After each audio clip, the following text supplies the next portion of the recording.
live on channel 4. Please do not swear. Okay, lovely. Okay, and I'm going to mute everyone else, which will mean I'll temporarily mute you. And he says he's going to mute everyone else. Why? Oh, there we go. Sorry, just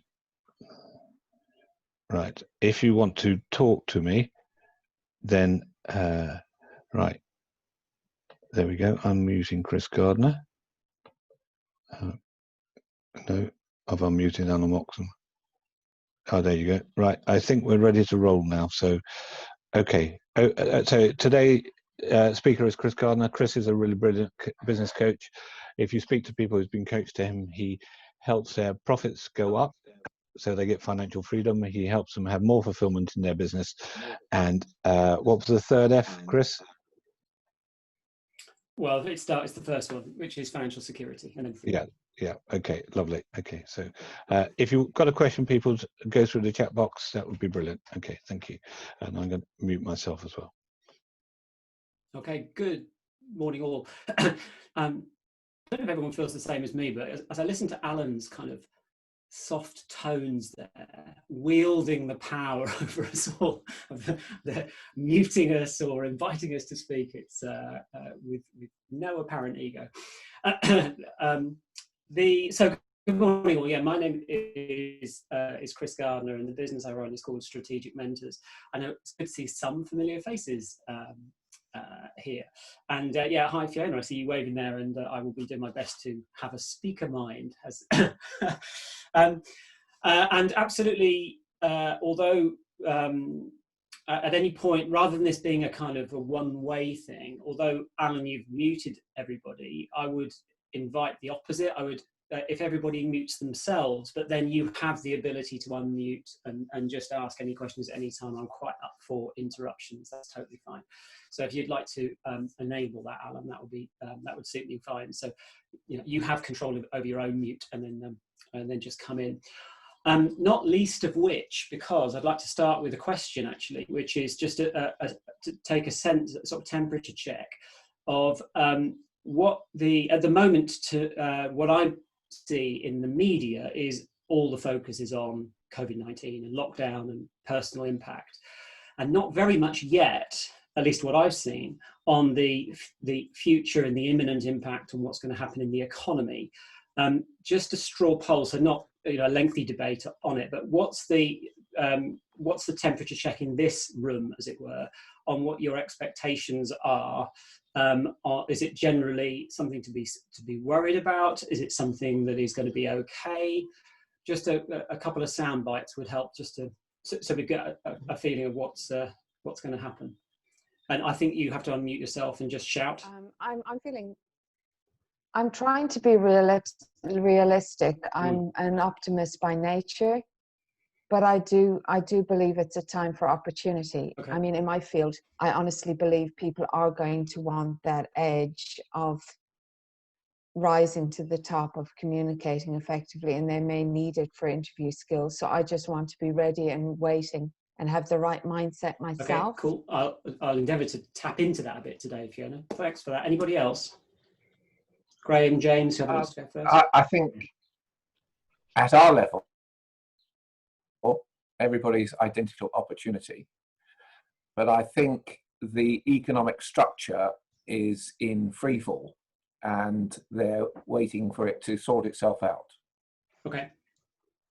Okay, thanks for that, Graham. Good, interesting to see. And James, I think you were going to add something. And they are waiting is the terrifying comment, because we have zero political leadership at the moment. Mm-hmm. Okay. Yeah. So without making it political, I'm just going to park that political comment, James, because I think it's a brave new world and I wouldn't want to be leading it no matter which party I was with. But is it going to be all right? I think there's an opportunity in every recession, and I think we're going to get hit hard. The optimist, I'm like Fiona, I'm an optimist. We'll be okay, but it's going to be tough. Okay, right. Good. Thanks, Darryl. Nice to meet you. Sorry, yeah, can't see your name. Sorry. That's Derek. Hi, Derek. Yeah, I think there are a lot of circumstances that are going to be coming down the line here where employers are going to have to help themselves and support themselves going to need a lot of support because there are a number of nightmares down the line with things like tribunals, people that they're not going to be able to continue to employ. It's going to cause a massive court shake-up because of all of this. There will be test cases, the full works. And obviously, as I work for the FSB, it's something which is being thrown at me all the time. Okay. So some busy times coming up maybe for FSB. Okay, really interesting points. Thank you. Just to feel free to, if there's no background noise, let's stay unmuted. But if you've got any background noise or you don't want to hear anyone else to hear, just be conscious of your own muting. So it's interesting to hear that the general sense is there's some stuff to be, or let's say general, what I heard there was there's some stuff to be concerned about and mindful of, conscious of, but there's also mixed with opportunity. And I guess that's always going to be, to a large extent, we're going to have. There's no one right answer, clearly.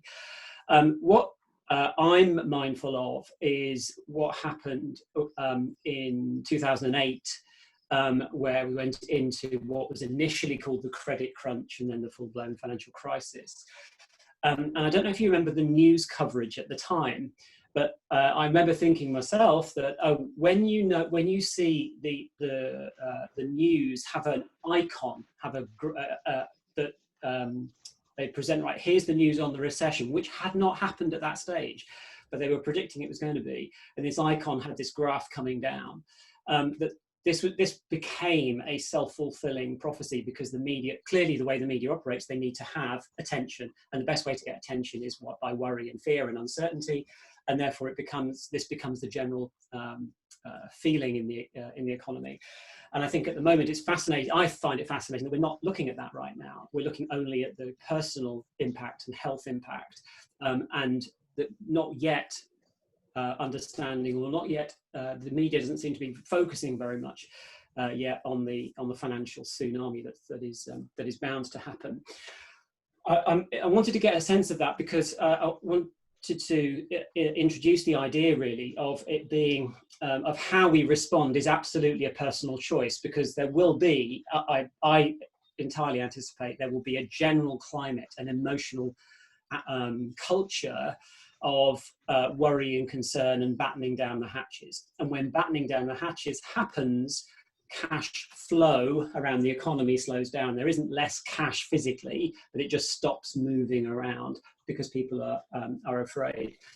And so one of the analogies that I use of how to choose our response to that actually goes back to pure Darwin. And I'm absolutely bastardizing part of his story and his research. But if you go to think of the Galapagos Islands, and if you remember, if you know any of that history, he identified different finches, those little birds, on different islands had different characteristics, different shaped beaks or different shaped claws or whatever. So here's where I bastardized the story. But imagine the scenario being that all the finches were on one island, and on that island there were trees with berries on, and that fantastic, lovely environment for finches to fill their boots, as it were. And then some of them go to, they either get blown or they fly to another island, which becomes their new home. And on that island, there are no trees with berries, right? It's a much more barren island in this story. And now the finches have essentially three options of how they're going to respond to that. Because the initial impact is, wow, look at this is a really different island, there are no trees around. Now, is this island a good thing or a bad thing for finches? And the point is, it's not either of those. It's not either good or bad, it just is. It is an island. And so what happens is that there's a group of those finches who did respond to that change by wishing it was better. I wish there were trees with berries on. Right?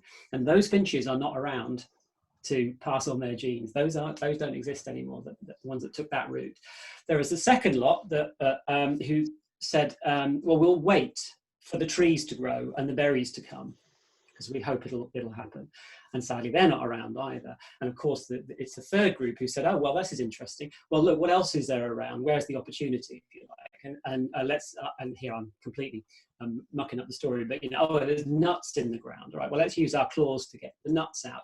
And they adapted to the new environment. So the environment just was. It's how they adapted to the environment. So as we move into a new environment, which we surely will, is that right? Is that who moved my cheese? But as we move into a new environment, which will be a very different financial picture, we can respond in the same three ways. We can wish it was different, we can wait for the recovery to happen, or we can adapt to the new environment and recognize it for what it is. So, and for most people in this room at the moment, as far as I can tell, looking around at those who I know at least, we're all masters of our own destiny. We're all running our own business. Not everybody, but Nikki, you're not, but I'm not sure who else is an employee, but there's, we have an extraordinary, what we do is extraordinary. It's not normal to run your own business and back yourself and have that. It's not normal at all. And we need to remember that, because we're operating in an environment where most people, the vast majority of people, wouldn't do what we do. So it really is quite extraordinary. So that's a kind of an evolution. I'm just digging out my notes. There's an evolution take on it, that we have to respond and adapt. So how are we going to do that? What options do we have, and where are those opportunities? The biggest concern in any change of economic circumstance that we go into will be cash and cash flow. And as I said, there's not going to be less cash around, it's just going to be dry, it'll be moving around slower. And so where I think there's going to be the greatest opportunity is where we're not looking for such high volume and chasing more, trying to find more and more new sources of business, but actually to think in a bit of a different way, which is to understand where we can carve out, if we're not already, carve out a particular position, a different position for us. Because where there is, things like with pricing, for example, there's really just two major things that affect pricing, right? Which is supply and demand. However we cut it, it's supply and demand. Where there's a lot of supply, or there's, what you do, whatever your services are, where that is like lots of other people, buyers have apparently more supply. And that's where it's going to be really a big challenge, and where I think we have to look to adapt to a new environment. Because typically the way that people have been supplying and offering services for, well, probably decades, but certainly since the last recession, has been to say, it's sort of summarized in a line or a phrase which says, I am a insert title here. I'm an accountant, I'm a lawyer, I'm a whatever it is. And as soon as you do that, excuse me, as soon as you do that, you become one of many suppliers. So the opportunity will be in being able to position ourselves as something that is very different. So Alan described me as a business coach. I never describe myself like that.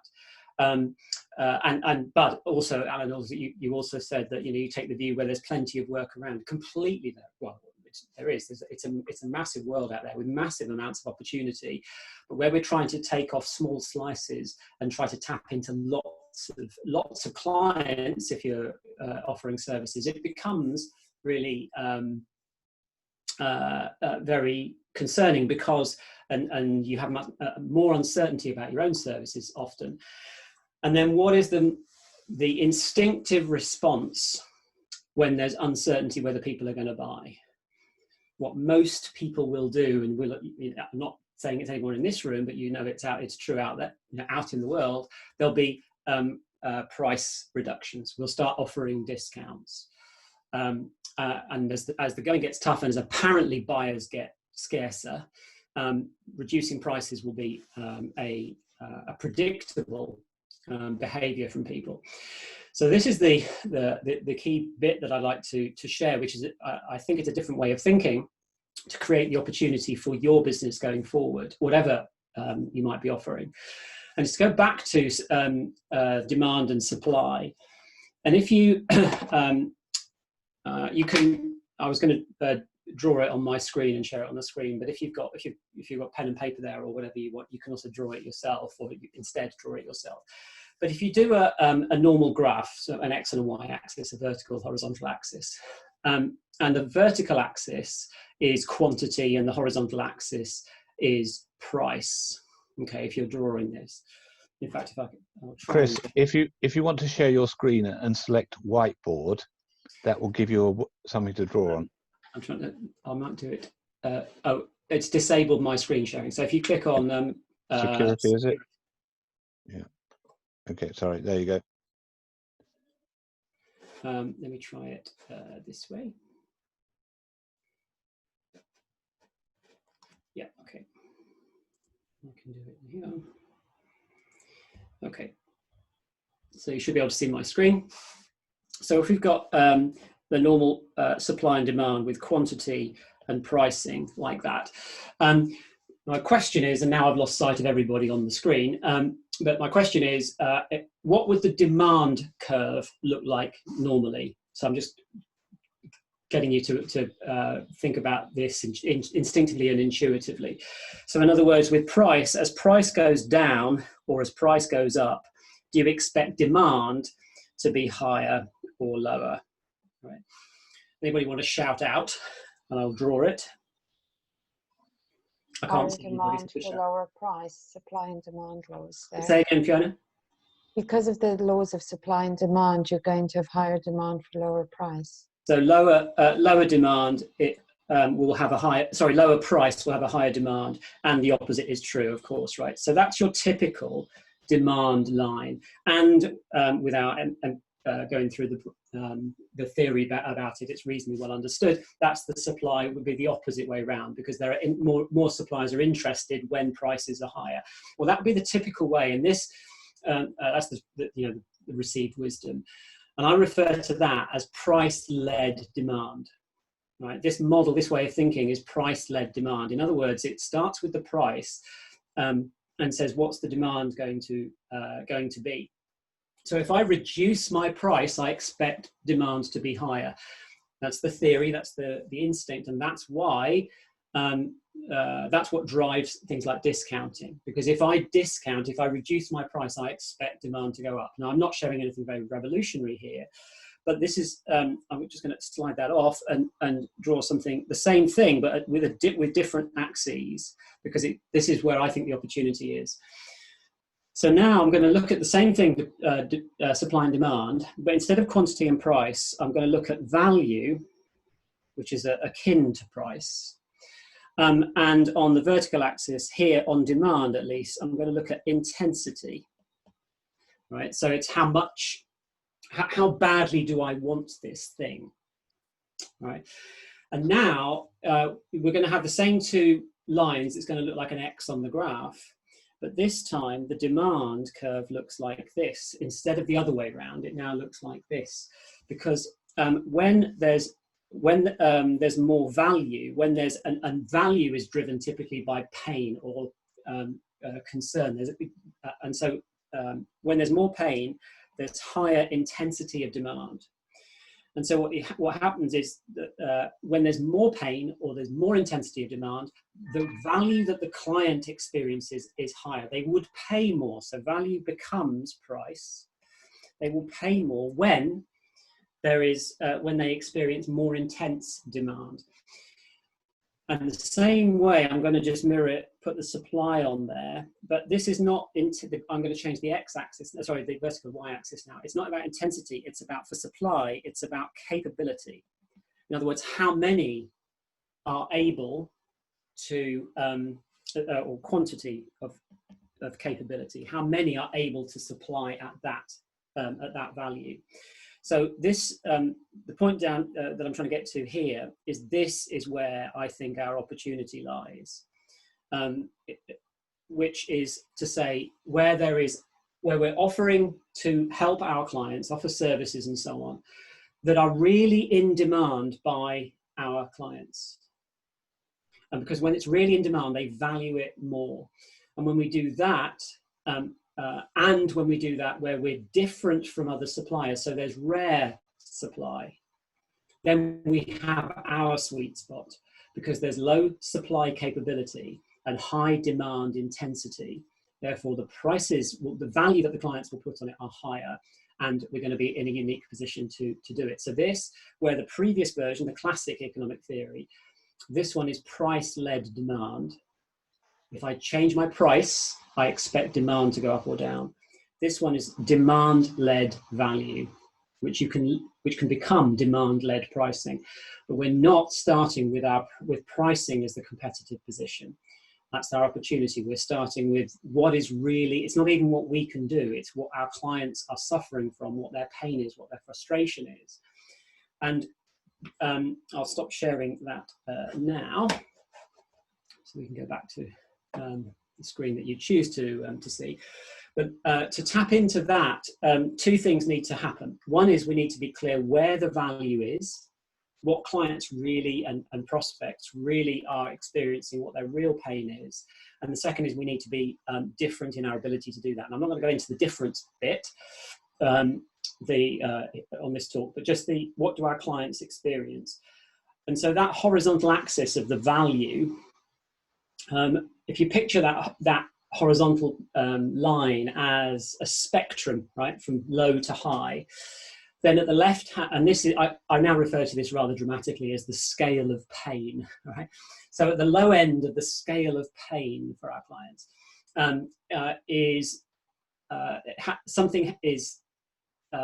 it's where they're experiencing something that's just a bit of a niggle, right? It's just a bit awkward. It's almost like a stone in your shoe. It's not a big deal, but it is a problem, right? And at the other end of the scale, the high end of the scale of pain, it's literally life or death. That'll be the most extreme, right? And what we can do and where our opportunities lie is by understanding what is towards the higher end of the scale of pain for our clients and our prospects that we can help with. Because the more we can serve and operate in that area, the more value they will experience from it, and therefore the better the pricing can be. And when we have better pricing, we need fewer of those clients. And in the emerging economy, as it's going to become, the people who are the ones who will suffer most, I think, who will find it hardest, will be doing two things. One is they'll be looking for more and more and more and more clients. They'll think it's a volume game, and in order to do that, because they're using price-led demand, they'll be looking to bring down their prices. That's a double whammy, and it's going to be harder and harder. We're going to turn it the other way around and make it demand-led value or demand-led pricing. Then we're going to, these are the ones who are going to win, I think, where the opportunities are, because we need to tap into where the higher end of that scale of pain, the higher value. And it doesn't necessarily mean at all that we have to change what you're doing. Right? It's not changing what you're doing, but it's positioning what you're. You might need to, but you don't have to change what you're doing. It's all about understanding the client better and the prospect better to say what is it that they're really suffering from, so that our services, whatever they may be, are going to be much more relevant to them, because it's solving a pain that they really care about. So if we're going in on as messaging, which is going to be, I'm an insert title here, we're going to be immediately in the price-led demand model. We're going to be competing with everyone else. We're going to have no differential. And the final point on this little talk for you is what will make it more pain. What is it that's going to be higher up the pain scale, if you like? And for those of you familiar with it, there's Maslow's hierarchy of needs, typically drawn as a triangle or a pyramid. And this is the psychological theory of what is important at what stages. And the bottom layer of that is all about safety, security, food, shelter, and all of that stuff. Then once all those are in place, then we want to have a sense of belonging and part of a community. Then we want to get into the sort of deeply psychological stuff of self-actualization. And where we've been, where everything, we've got enough money, perhaps not loads, but we've got enough, we're good, we're sorted, no problem. The bottom rungs of that pyramid have been happily catered for most of our prospects for a long time. So we've been having messages that tap into, wouldn't it be smart if? Wouldn't it be a good idea if? And all about future benefits, right? And what we need, but now where there's uncertainty in the economy, all of those needs are dropping down in the hierarchy of needs. So where we want to be tapping it, the pain scale is going to be higher at the lower end of that Maslow's pyramid. So in other words, it's things that really matter more. It's the much more immediate. It's not about the future. It's what's the pain now, what's the fear now, what's the uncertainty now, and the more that we can help our prospects and our clients get certainty now, the more relevant we're going to be, the more differentiated we're going to be from everyone else who says, I can do this for you. It's not about that. It's about saying, you've got this thing that really matters. And the master skill, if you like, is being able to turn the skills, the know-how, the experience, contacts, all the resources you have, and turn that into an offer to a client and a prospect that solves a really highly painful or highly fearful concern. And when we do that, we won't need so many clients, but also we will have no shortage of them, because we're tapping into demand-led pricing, demand-led value, rather than leading by price. Talk about what they really care about. It's not easy to do. And therefore my invitation for, if you're gonna have breakout sessions and so on at this stage, is to think about, what are you doing, what's your offer, what's the message to your market, to your audience in the months ahead, when their focus, when their priorities, when their fears are higher. And how can you take what you do and make it more relevant to a more immediate pressing pain or problem? Right? So that will be the invitation for the breakout questions. Or shall we write that in the chat box, Chris? So can you repeat it to me slowly so I can type it in? Yeah, well, I can do it here actually. What will you be offering to your audience that taps into their immediate concern and their future desires? And another follow-up question is, what makes you different from others in this solution? Oh, actually, for some reason, that second one, Alan, went to you. Let's copy that, and then oh, because I just messaged you in error. Okay. There we go. And any questions before we go into breakout rooms, peoples? Shout now. Shout now. No. Okay, Chris, that was really brilliant. I do love hearing you speak. I'll let you run over because I do love hearing you speak so much. Okay. Right. Okay. So let's go into breakout rooms. Usual rules. Breakout rooms are 4 or 5. 60 seconds on Chris's question. Okay. And then what I'd like you to do is so the question is, what will you be offering to your audience that taps into their immediate concern, their future desires? When people say things about themselves, call them out. So if they say, I do good accounts, that's not the issue at the moment. The issue is, what problem are you solving? Okay, so off we go to... Hang on just a second, Alan. I've just realised, I think the first question was also to you privately, so I've just pasted that. I don't know if that will stay on everyone's screen. So there's the second. That's the one I've just was the first question. Sorry. Okay. So how many in the room? It was 18, wasn't it? So we need 4 lots of 4.5. Yeah. There we go. Create rooms. Okay. You should now all be in breakout rooms. First person room is the leader. Keep people to 60 seconds, and then no. Okay. Open all rooms. Okay. There we go. Lovely. We're in. We're flowing. Okay. Goodbye, peeps. I'll see you in about 10 minutes.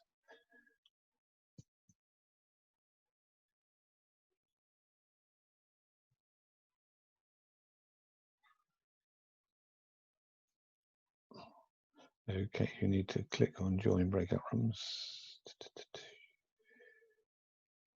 Derek, are you joining a breakout room?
the workplace that actually make them stand out? As if somebody's going to be made redundant and you've got the commercial skills, but you've also got